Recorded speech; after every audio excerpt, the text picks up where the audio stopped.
I've been feeling so, I've been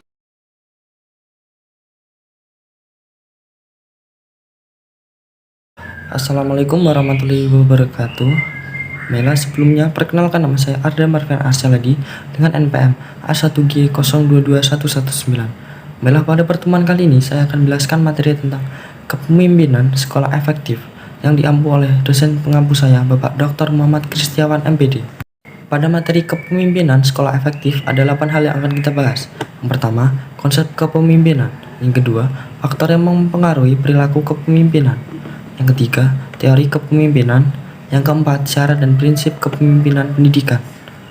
Selanjutnya yang kelima ada fungsi kepemimpinan. Yang keenam ada kepemimpinan kepala sekolah yang efektif. Yang ketujuh ada kunci sukses kepemimpinan. Dan yang terakhir atau kedelapan ada gaya kepemimpinan. Langsung saja, yang pertama ada konsep kepemimpinan. Kepemimpinan adalah kemampuan atau usaha seseorang untuk bisa menggerakkan seseorang atau tim maupun kelompok agar mau bekerja sama melaksanakan tugas yang telah diberikan kepadanya dan mampu mendorong orang atau karyawan untuk berbuat hal yang positif dan meminimalisir perilaku negatif serta mampu mengembangkan dan memanfaatkan potensi atau sumber daya yang ada di dalam sebuah organisasi untuk mencapai tujuan secara efektif dan efisien. Selanjutnya yang kedua ada faktor yang mempengaruhi perilaku kepemimpinan. Menurut Asmendri, perilaku seorang pemimpin dalam melaksanakan tugas dipengaruhi oleh beberapa faktor, yaitu yang pertama, faktor internal, merupakan faktor yang berasal dari dalam diri pemimpin itu sendiri. Yang kedua, faktor yang berasal dari kelompok yang dipimpin, keadaan kelompok seperti kematangan, kekompakan, latar belakang pendidikan, pengalaman, latar belakang sosial budaya. Yang ketiga, faktor lembaga yang dipimpin, seperti jenis dan tujuan sekolah atau kurikulum. Yang keempat, faktor-faktor legal. Seorang pemimpin pendidikan akan berhadapan dengan peraturan-peraturan formal dari instansi struktur di atasnya dan akan mempengaruhi perilakunya, misalnya pada PP, undang-undang, dan kebijakan lainnya. Yang kelima, faktor lingkungan sosial, merupakan keadaan masyarakat sekitarnya, misalnya ekonomi, pandangan masyarakat, dan pendidikan masyarakat. Dan yang terakhir, ada faktor perubahan dan pembaruan dalam teori dan bidang pembaruan atau bidang pendidikan seperti perubahan kurikulum dan kemajuan iptek. Selanjutnya yang ketiga ada teori kepemimpinan.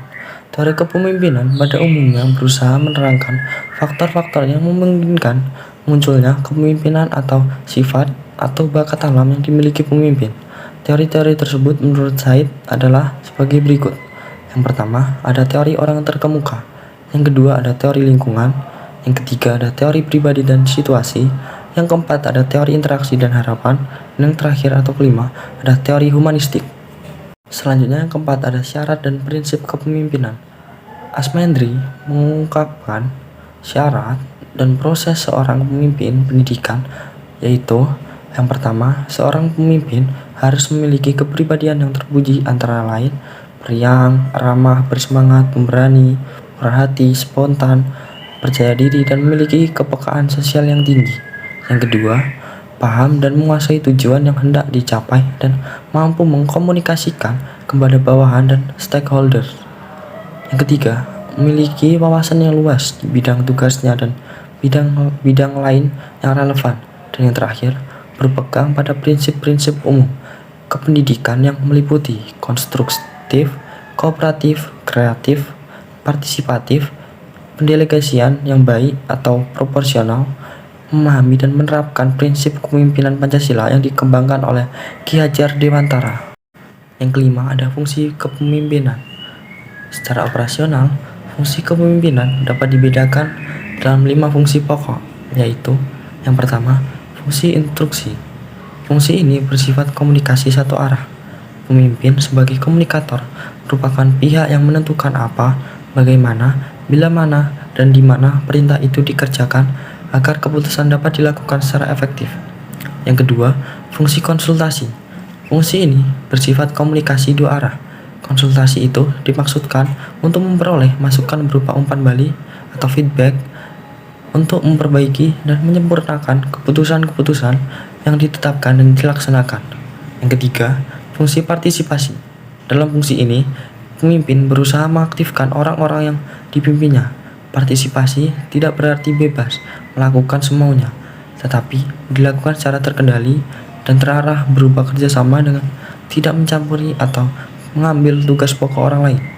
Yang keempat, ada fungsi delegasi. Fungsi ini dilaksanakan dengan memberikan perlimpahan wewenang, membuat atau menetapkan keputusan baik melalui persetujuan maupun tidak dari atasan. Yang kelima, ada fungsi pengendalian. Fungsi ini bermaksud bahwa kepemimpinan yang efektif mampu mengatur aktivitas anggotanya secara terarah dan dalam koordinasi yang efektif sehingga memungkinkan tercapainya tujuan bersama secara maksimal. Yang keenam, kepemimpinan kepala sekolah yang efektif. Menurut Martin, ada 7 indikator kepemimpinan.